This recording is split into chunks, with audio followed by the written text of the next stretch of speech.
estamos de volta com a Ação Nacional, que hoje está falando sobre o cenário econômico brasileiro. Nosso convidado é o economista e professor Mário Guerreiro. Mário, a gente estava falando um pouquinho sobre a situação política que também está envolvida nessa questão econômica do país, que também ajuda, né, a acabar prejudicando a economia brasileira.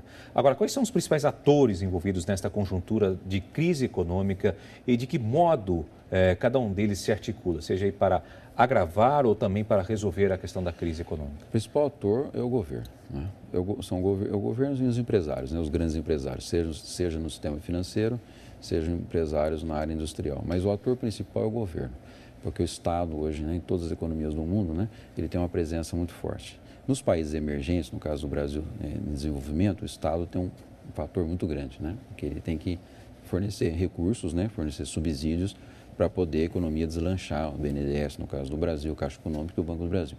Então, o principal ator é o governo. O governo, a partir do momento em que ele delineia a política pública, né, que ele vai atingir, que ele quer atingir, faz um processo, né, orçamentário, ele tem uma linha, né, ele tem uma maioria no Congresso, que é um regime presidencialista, né? O regime presidencialista, uma república presidencialista, né, que o presidente é o chefe de Estado e é o chefe de governo ao mesmo tempo, né? Diferente do regime parlamentarista, em que o primeiro-ministro é o chefe de governo, né, e o presidente ou o rei, né, ou a rainha é o chefe de Estado. Então, ele acumula todas essas funções. Então, ele é o ator principal. Então, ele tem que delinear com a sua equipe toda e o Congresso, os partidos que dão sustentação ao governo, que linha que ele vai tomar. Então, é o ator principal. A partir do momento que ele fala, minha linha de taxa de juros é essa, minha linha de política fiscal é essa, minha linha de câmbio é essa, eu vou intervir no câmbio, não vou intervir no câmbio tanto, vou deixar um câmbio mais flutuante, vou fazer câmbio fixo, vou trabalhar numa linha de taxa de juros menor para incentivar o consumo. Quer dizer, depois que ele estabelece essas regras e aí, logicamente, né, vai se acomodando conforme a economia vai andando, os investidores, né, internacionais e os próprios empresários, seja no sistema financeiro, sejam os empresários, né, produtivos, né, no caso do Fiesp, Firjano, eles já têm um cenário. Então, gradativamente, eles vão, né, trabalhando. Aí você tem um mercado de capitais, né? As bolsas começam a crescer, porque tem uma tendência, né? Uma expectativa. Há um investimento estrangeiro no país. No país, investimento estrangeiro produtivo, não especulativo, né? Não é especulativo que vem aqui, ganha uma taxa de juros e vai embora, compra títulos do governo e vai embora, mas investimento que ele vem, aumenta o parque fabril, ou monta uma nova planta industrial, ou expande aquela planta industrial. Então, aumentar os juros do país não é a solução? No momento, por todo esse processo de não ter essa oferta agregada, que você não tem essa estrutura e a demanda começa a crescer muito, você é obrigado a subir os juros. É um paradoxo. O Brasil é um país jovem, né? Se você olhar, por exemplo, com a Europa é uma população mais idosa, né? No todo, né? O Brasil é um país de mais pessoas jovens, né? E ele tem que ter emprego, tem que crescer. Ele tem muita demanda reprimida ainda. Mas o Brasil é um país que tem esse paradoxo, é um país que precisa crescer, mas não pode crescer. Aí eu falo para os alunos. Professor, para ser bem didático, por que se aumenta os juros? Quando se fala assim, olha, o governo aumentou os juros para tentar conter a crise, o que significa isso? Quando você aumenta os juros, primeiro ponto, você faz com que o custo de captação do dinheiro no tempo, o acesso ao crédito é muito mais caro. Então, você, a pessoa física ou a empresa, seja pequena, média, a dona de casa, ele vai buscar recursos, né, no banco, no sistema financeiro, é muito mais caro. Pagava 10% de juros, agora vou pagar 12%, 15%. Então, o custo de captação de você, né, das empresas buscarem capital nos bancos, ou a pessoa que tiver uma dívida, ou ela vai fazer uma dívida no banco, os juros serão maiores. Então, consequentemente, ela vai, né, tirar mais dinheiro do bolso, dispor mais recursos lá.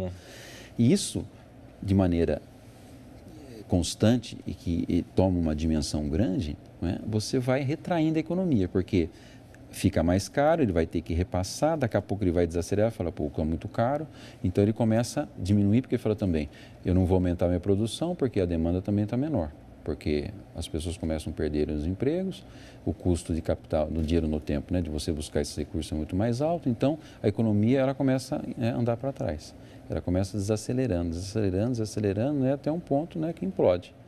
Então, é uma maneira, chama de teoria econômica clássica, monetarista, os juros é um remédio, assim, é um analgésico que você toma para baixar a febre na hora, sabe? Você toma um analgésico, você não resolveu todos os problemas. Mas com o aumento dos juros, você tem entrada de capital. É especulativo. Aí o que acontece? Como os juros estão elevados, os títulos do governo ficam atraentes para os investidores internacionais. Que investem na bolsa de valores? Não, investem no mercado, nos títulos. Nos títulos não investe na bolsa, investe nos títulos do governo. E aí eles ganham uma taxa de juros. As bolsas, elas tendem a caírem. Por quê? Porque a bolsa, ela reflete a empresa, o crescimento da empresa, e se ela vai ter receita e vai vender. Como a economia está retraindo, a bolsa vai cair. Porque a empresa está caindo também. Está caindo, então você está tendo prejuízo. Aí que eu comentei. É um paradoxo também, um contraste do Brasil, porque o que está acontecendo hoje, politicamente, a bolsa está subindo e o dólar está caindo. Então, qual é a leitura do mercado? Que o mercado não quer mais o governo. Né? Aí fala assim, então o sistema capitalista é complexo, né? É complicado o sistema capitalista. O sistema capitalista é assim, que eu falo, o dinheiro não acaba, ele muda de mãos. O sistema é assim, então não adianta estar tocando samba, né? E você quer dançar tango. Toca samba e você quer dançar tango. Não adianta, você tem que se adaptar dentro dessa estrutura capitalista no mundo. Então, os juros é uma maneira rápida de você contrair essa demanda. Só que tem um reflexo, porque além de você contrair a demanda, as empresas também vão arrecadar menos, vão pagar menos impostos.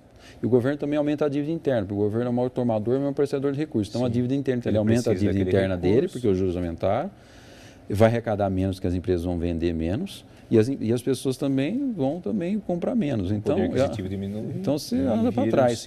Um ciclo vicioso. Então agora, você tem que fazer uma série de reformas. Que impactos a atual crise econômica pode ter no desenvolvimento do país nos próximos anos? Como é que fica o futuro do país? É duro falar esse ponto que se o Brasil tiver impeachment, né, é duro você chegar a um ponto desse. Se o Brasil tiver um novo governo com toda essa estabilidade que está desenhando, né, o país vai sair da crise mais rápido do ponto de vista econômico. Se um governo do jeito que está, nós vamos prorrogar a crise e aí é imprevisível o que pode acontecer. Se o Brasil continuar economicamente, né, recessão esse ano, recessão no ano que vem, aí não dá para saber que você pode chegar numa depressão. Não é que vai chegar, né? Não dá para você falar isso.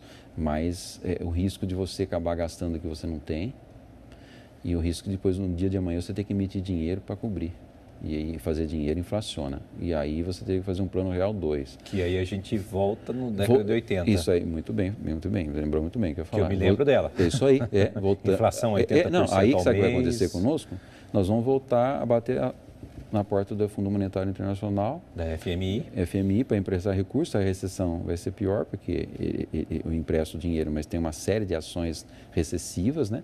E aí o cenário é complicado, não dá para você imaginar. Então, é uma situação que nós chegamos num ponto de estrangulamento político e econômico, né?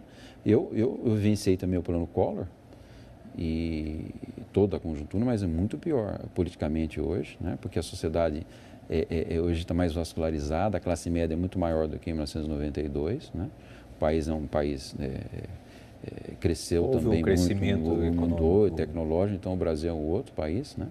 E as proporções, né, hoje são bem diferentes. Então eu vejo uma crise que eu vivenciei, né, assim, o impeachment, nos anos 80 também, que eu estava na universidade ainda, né? Mas eu peguei em 85, 86, quando eu estava saindo da universidade, no plano cruzado, mas nesse patamar, porque hoje tem um comunismo político muito forte que os outros tinham, mas não nessa profundidade. Então.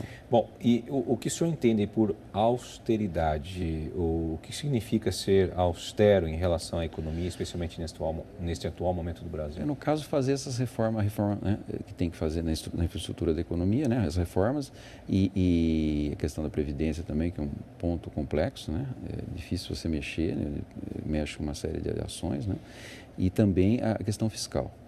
Mas não tem outra saída.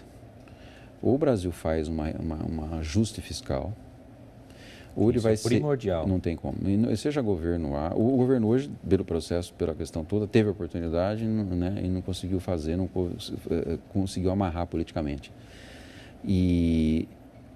Ou você vai ter que aumentar os impostos, a carga tributária de maneira abrupta, que também você, né, reflete negativamente em todos os pontos. Então, ou você faz isso, ou reforma, ou você aumenta os tributos. Não tem outra saída. Bom, a gente vai para um rápido intervalo e eu vou retomar esse assunto no próximo bloco com o professor Mário Guerreiro aqui, para a gente explicar um pouquinho melhor essa reforma fiscal. A gente já volta já.